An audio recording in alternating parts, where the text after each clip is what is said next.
Joe Lane's hat hung on a wooden post in front of the cattle yard gate, and Tess Lane knew immediately her father hadn't placed it there himself. The early morning wind swept across the red earth, carrying the scent of horse sweat, leather, and dried blood. The Lane cattle yard gate was ajar. The horse's tether had been cleanly cut with a sharp blade. Joe's gray horse stood trembling by the trough, saddle still on its back, but its rider was gone. Tess stepped out onto the porch, her dress still dusty, her hands clutching her father's shotgun. She didn't cry. She didn't call his name.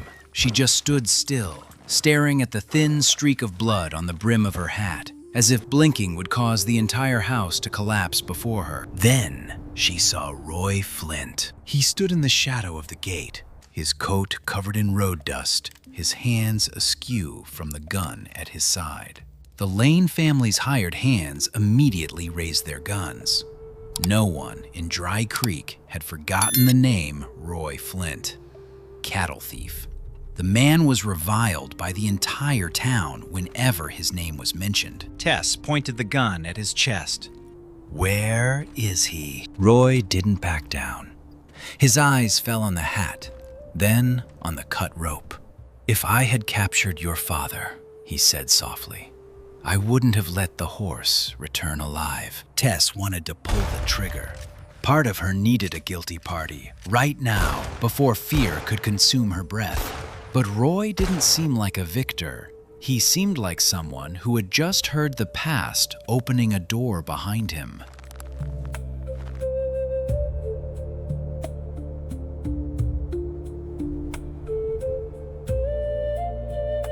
Under Joe's saddle, Tess saw a piece of paper folded in half.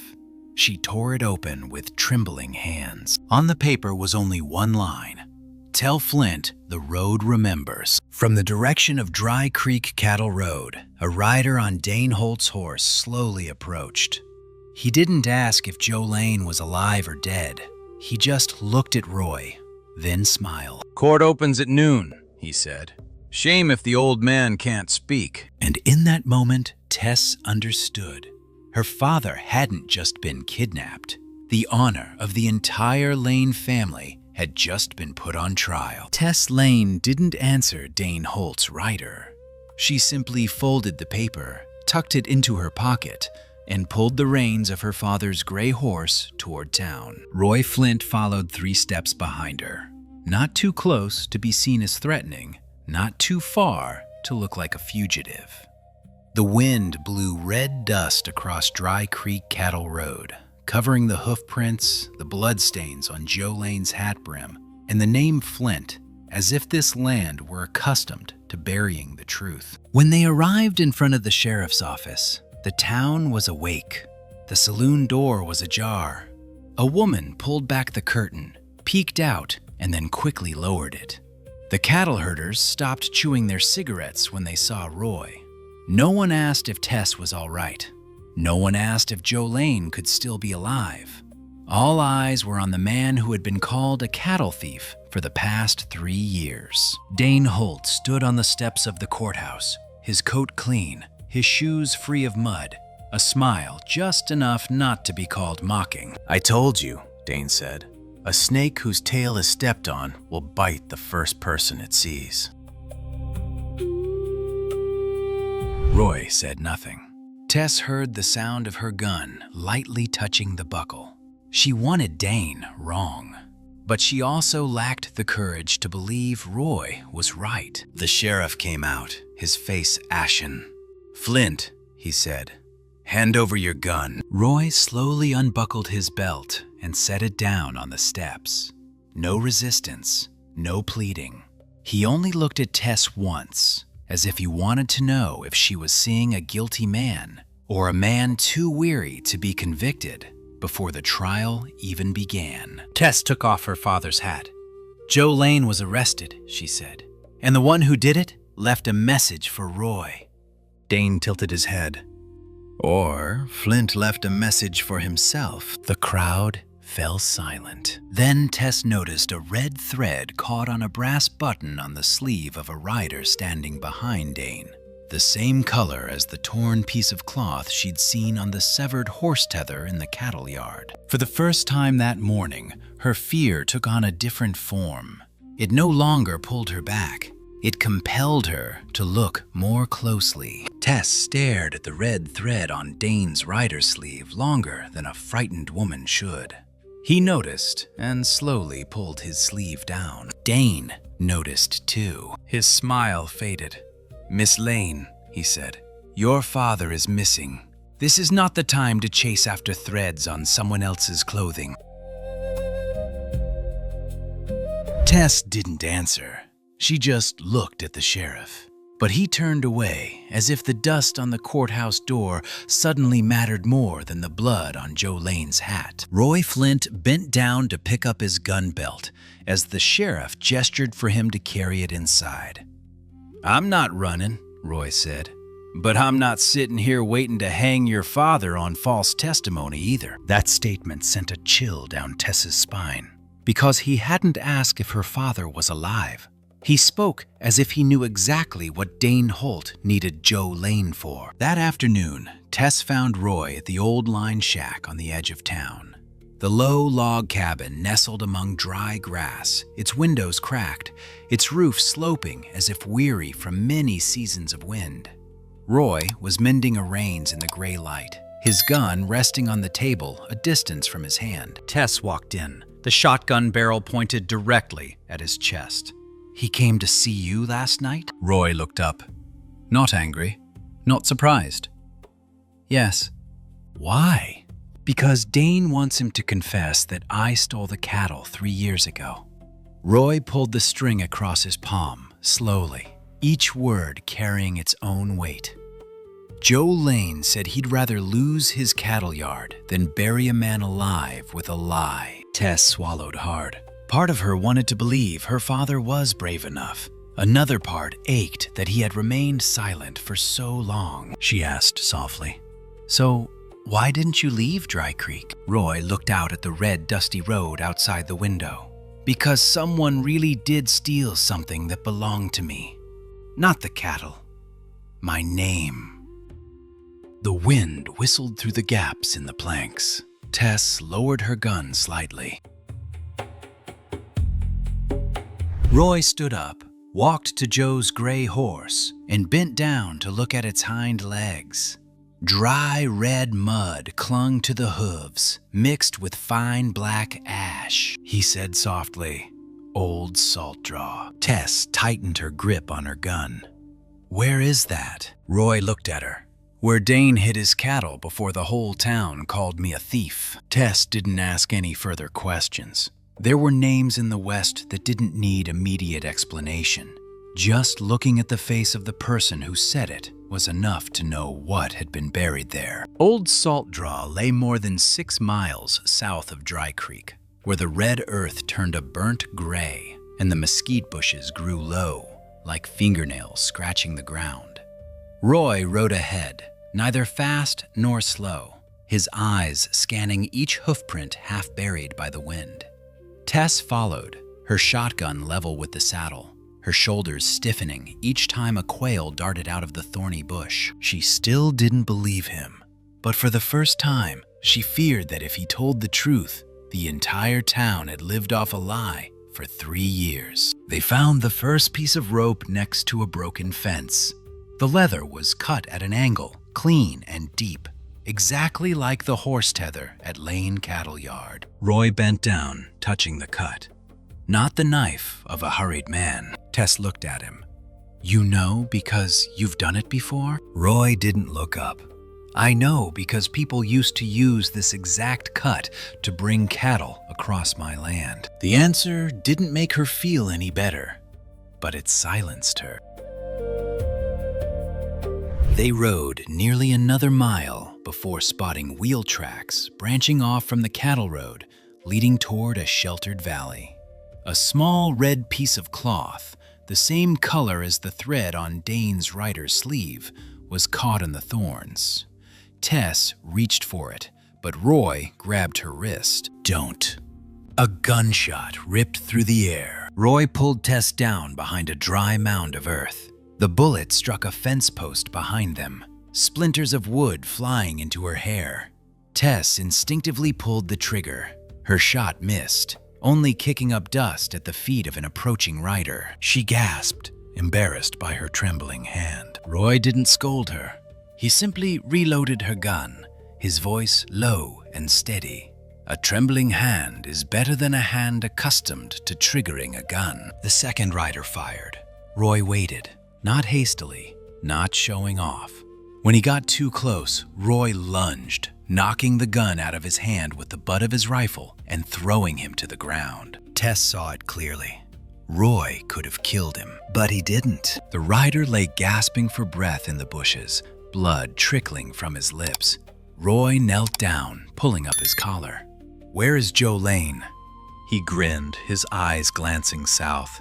The old man wouldn't have lived to see trial if Flint hadn't brought himself here. The wind blew through Old Salt Draw, scattering the red cloth from Tess's hand. And for the first time, she understood. They were no longer following a trail. They were being led into an exchange. The sun sank low behind Old Salt Draw, red as embers beneath the ash. Tess and Roy couldn't return to town, nor could they continue now that Dane's men knew they were following a trail. They were sheltering in an abandoned cabin, its wooden roof bent over from years of wind, the door hanging askew on a rusty hinge. Roy built a small fire, its light barely enough to touch his hand, not enough to penetrate the gaps in the planks. Tess sat close to the wall, her shotgun at knee level. She kept her distance from him, not because she was still certain he was guilty, but because she feared the opposite. If Roy was innocent, then her father, she, and Dry Creek had stood by and watched a man buried alive for 3 years. Roy took off his jacket, revealing a long gash on his shoulder from a bullet grazed during the ambush. He threaded a needle through his skin, biting down on a piece of leather without a groan. Tess couldn't bear to look. "Were you used to this much pain?" Roy pulled the thread, his voice hoarse but steady. "One gets used to many things when no one asks." That sentence fell into the cabin heavier than the sound of the gunshot. After a long pause, Tess asked about the cattle theft from years ago. Roy didn't look at her. He recounted briefly. One night, he was knocked unconscious near Dry Creek Cattle Road. When he woke up, cattle with fake markings had been herded across his land. Hoof prints, brand plates, testimonies, everything pointed to Roy Flint. Dane Holt just stood there and let the town believe what it wanted to believe. Tess lowered her head. "My father believed it too." "Joe Lane is silent," Roy said. "Whether he believes it or not, only he knows." Tess couldn't argue. Under the decaying table, she saw a crumpled piece of paper stained with mud. Joe Lane's shaky handwriting was visible in the firelight. "Dane needs me alive until I speak." Tess clenched the paper so tightly, her knuckles turned white. Her father was alive. But only if Dane got the testimony he needed. The sound of horse hooves stopped outside the cabin. A letter was thrown through the crack in the door. Roy picked it up, read it, and his face darkened. It contained only one sentence. "Bring Flint to Thorn Corral before sunrise, or Joe Lane rides home tied to a saddle." Thorn Corral lay beneath a barren mound where the wind swirled instead of blowing, carrying the smell of old cow dung, rotting wood, and rusty iron. Tess looked at the black bars of the fence that appeared in the pre-dawn light. She thought she was scared enough, but when she saw Roy Flint take off his gun and offer her his belt, that fear suddenly took shape. "Tie you up," he said. Tess looked at the rope in her hand. "If I tie you up, you won't get away." Roy didn't look at her. He gazed toward the corral, where a wagon stood motionless amidst the gray dust. If you fake the binding, your father will be dead before I get through the gate." There was no gentleness in his voice. But precisely because of that, Tess knew he wasn't playing the hero. He was calculating the price, and still chose to pay it. She looped the rope around Roy's wrist. For the first time, her hand didn't tremble from the gun, but from the rope. Because with each tightening loop, a part of his life was placed in her hands. They entered Thorn Corral before the sun had fully risen. Roy went first, his hands bound. Tess followed, her shotgun lowered, but ready. On the mounds on either side, figures emerged, one by one. Wide-brimmed hats, long guns. Dane Holt's men. Dane stood beside the wagon, his coat spotless, as if he just stepped out of church rather than a kidnapping. Then Tess saw her father. Joe Lane was dragged down from the wagon, his mouth bruised, one eye swollen and nearly closed. He tried to stand straight when he saw his daughter, but his knees buckled in the bushes. "Papa." Joe shook his head slightly. "Don't." Dane smiled and handed Tess a pre-written document. "Your father just needs to sign. You just need to testify that Flint confessed while with you." Tess read the first few lines. Each word was a nail driven into Roy Flint's name. Roy stood silently beside her. He didn't beg. He didn't tell her not to sign. And that silence hurt Tess more than any words. Dane leaned closer. "Sign, Miss Lane. One signature for your father." Tess looked at Joe, then at Roy. One was her flesh and blood. The other was a truth she had once been afraid to believe. Dane gestured. His men dragged Roy toward the fence. "You have to be here until dawn," he said. "After that, neither of these two men will leave." Dane Holt didn't kill anyone in Thorn Corral that morning. He did something far more cruel. He let Tess Lane live long enough to choose who would die. One of his riders lifted Tess onto his horse, thrust the false testimony into her hand, and pointed toward the town. Behind her, Roy Flint was tied to a fence post. Joe Lane lay slumped beside the wagon, struggling to lift his head, but too weak to call out his daughter's name. Tess rode back to Dry Creek in the gray pre-dawn light. The paper in her hand beat against the saddle with each gust of wind. Every line on it was clean, neat, and legitimate. And that's what made her nauseous. A beautifully written lie could look like justice to those too tired to look closely. When Tess arrived at the courthouse, the whole town had gathered. The sheriff stood on the wooden steps. The county clerk held a ledger. The small ranchers stood behind her, avoiding her gaze. For everyone knew that if the Lane family fell, Dry Creek Cattle Road would swallow up the rest, one by one. Dane was waiting. "Miss Lane," he said, his voice as soft as oil on a knife blade. "Your father was a practical man. I believe you are too." Tess stepped onto the porch. Her knees ached from the fall the night before. Her throat was so dry, each breath felt like it was being dragged through dust. She looked at the statement. She looked at Roy Flint, lying there like an animal branded before being taken to market. Then she tore it in half. The sound of tearing paper was faint, but the whole street fell silent. Tess held up 2 pieces of paper. Joe Lane didn't write these words, and if Dry Creek wants to hang a man with lies, start by hanging the Lane family's honor first. Dane's smile vanished. "Then Lane Cattle Yard loses the right to bring cattle across the road," he said. "From today." A murmur spread through the crowd like fire to dry grass. Tess stood still amidst all those gazes, understanding that she had just traded away the last vestiges of her peace. Just then, an old hand of the Lane family slipped through the crowd, leaned close to her ear, and whispered, "Tonight, Holt will herd the falsely marked cattle across Dry Creek Road. If it gets through, the evidence is buried." Tess didn't run from the courthouse. she only turned to look at Dry Creek Cattle Road.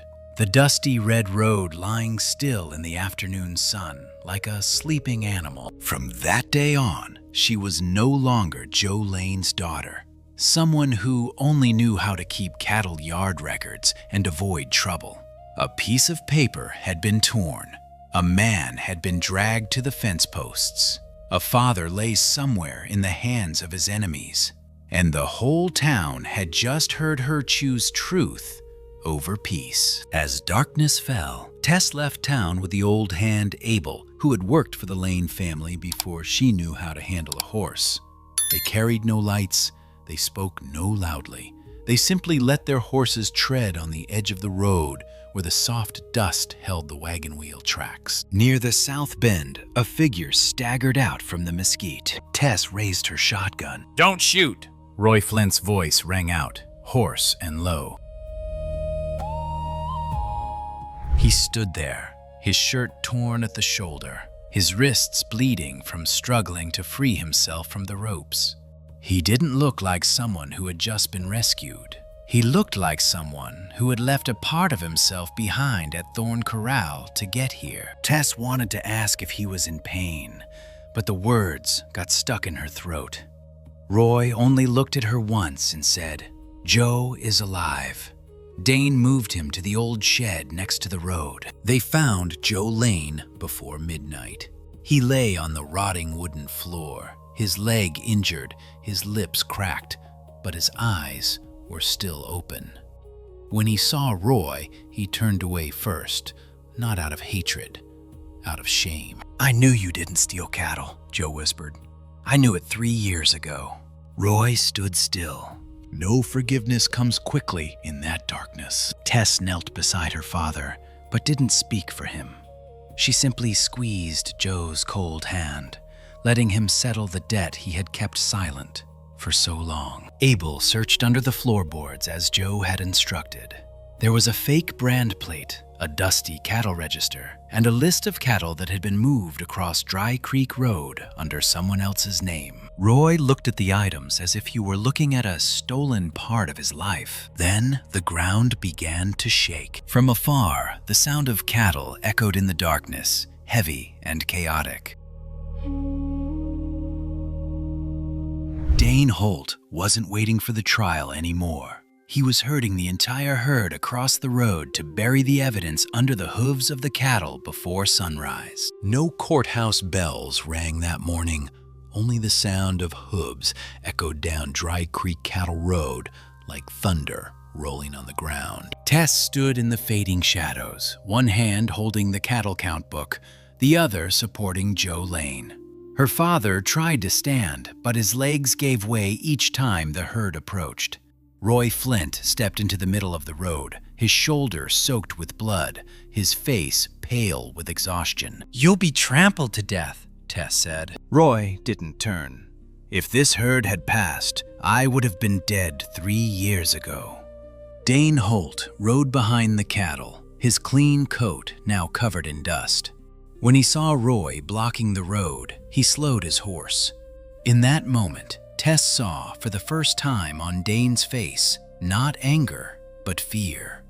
Not fear of guns, fear of a man buried alive, still being able to stand up. The sheriff and the townspeople ran up as dust covered the fence. Tess held up her notebook. "These cattle don't belong to Holt. Brand was swapped. The count was tampered with, and Joe Lane can testify." Joe took a painful breath. He looked at Roy, then at the town. "Flint didn't steal the cattle," he said, his voice cracking but clear. "I knew. I kept quiet. And that silence made me more cowardly than any lie." The crowd fell silent. Dane drew his gun. No one had time to scream. His horse reared up as the cattle broke formation. Tess was thrown into the bushes. Joe lunged to pull his daughter out of the tracks, then collapsed as a steer brushed past him. Roy raised his gun. Dane lost his balance, the gun flying from his hand and lying a few steps away in the red dust. Roy could shoot. The whole town was watching him, waiting for that. But Roy only lowered his gun. "No," he whispered. "My name needs justice. No more blood." The sheriff stepped forward, his hands trembling. But this time, he didn't turn away. He bent down to pick up Dane's gun. Tess crawled to Joe, blood soaked through his shirt, hotter and more real than any victory. Roy was vindicated on the very road that had condemned him. But Tess looked at her father's trembling hand in hers and understood. Some truths come in time to save honor, but too late to keep everything intact. 3 days later, Lane Cattle Yard was so quiet, Tess could hear the wind rustling through the burnt planks. A section of the south fence had collapsed during the cattle's disarray. The gate was deeply scratched, the ground still bearing the marks where Joe Lane had been carried into the house. Dry Creek Cattle Road had reopened, but no one in town called it a victory. People passed Lane Cattle Yard more slowly, heads bowed lower, as if afraid the very silence would call out the cowardly part of them. Joe was alive.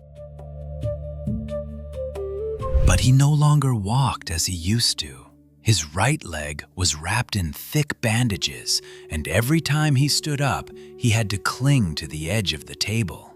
He had testified. He had told the truth, but the truth wouldn't give Roy Flint back 3 years, nor could it erase the afternoons Joe Lane had seen Roy riding through town alone without saying a word. Tess understood that when she saw her father sitting by the window, his old hat resting on his knees. He didn't cry. Men like Joe Lane don't cry easily. They just fall silent, and that silence is sometimes more painful than tears. That afternoon, Roy Flint arrived at the gate. He didn't go in immediately. He stood where Joe's hat had once hung as a threat. His coat had been mended, but his shoulders were still stiff from the wound. On the court papers, his name was gone. On the street, a few people began nodding to him. But in Roy's eyes, Tess saw no relief. All that could be seen was a man who had just recovered something he had lost, only to realize it was no longer intact as it had been the day it was stolen. Tess stepped out, her hands still sticky with wood resin from repairing the gate. She wasn't apologizing on her father's behalf. She wasn't asking for his forgiveness. She had learned that some debts couldn't be repaid with gentle words. "Are you leaving Dry Creek?" she asked. Roy looked at the dusty red road that had once condemned him and then restored his name too late. "I stayed because of my name," he said. "Now I have to learn how to live with it." Tess nodded.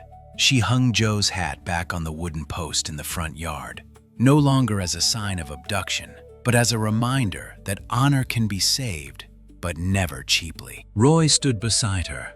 No hand touch, no promises. Only the Texas Panhandle wind, the red dust on the cattle road, and 2 people who had walked through a lie long enough to know, from now on, peace was no longer what they sought. Thank you for following this story to the end of the red dust road. If this story of honor, truth, and people who dare to stand up after loss has touched you, please leave a like, comment your feelings, and subscribe to the channel so you don't miss the next Western stories. See you in another town where love, justice, and courage are still waiting to be told.